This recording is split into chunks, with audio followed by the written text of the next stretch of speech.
Hi hello வணக்கம். பாக்யரதி blocks welcomes you. இன்றைய special rava khichdi.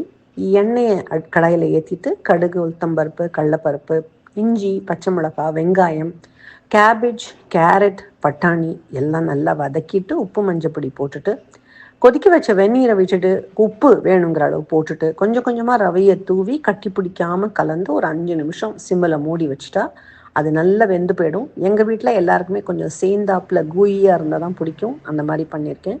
கடைசியில் ஒரு டேஷ் ஆஃப் நெய், ஒரு dash of lemon juice and கொத்தமல்லி போட்டு நல்லா மிக்ஸ் பண்ணி இறக்கிடலாம்.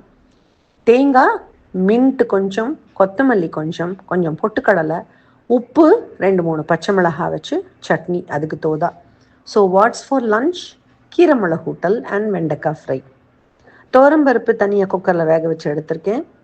தேங்காய், 2 காஞ்ச மிளகாய், ஜீரகம், கொஞ்சம் பெட்டுக்கடலை வச்சு மையாக அரைச்சி வச்சுருக்கேன். கடாயில் எண்ணெய் விட்டு கடுகு, ஜீரகம், உளுத்தம்பருப்பு எல்லாம் தாளிச்சிட்டு கருவேப்பிலை போட்டுட்டு கீரையை நல்லா பொடியாக நறுக்கி அலசி அதுவும் கூட சேர்த்து உப்பு மஞ்சப்பொடி போட்டால் 2 நிமிஷத்தில் அது வதங்கிடும். அரைச்ச தேங்காயும் மசிச்ச பருப்பையும் அதுவும் கூட சேர்ந்து தண்ணி உப்பு அட்ஜஸ்ட் பண்ணிவிட்டு கடைசியில் கொத்தமல்லி கருவேப்பிலை ஆட் பண்ணிட்டா மிளகூட்டல் ரெடி. வெண்டைக்காய் ஃப்ரை உப்பு மஞ்சப்பொடி மிளகாப்பொடி எப்பவும் போல தான். Enjoy cooking, enjoy eating. மீண்டும் சந்திப்போம்.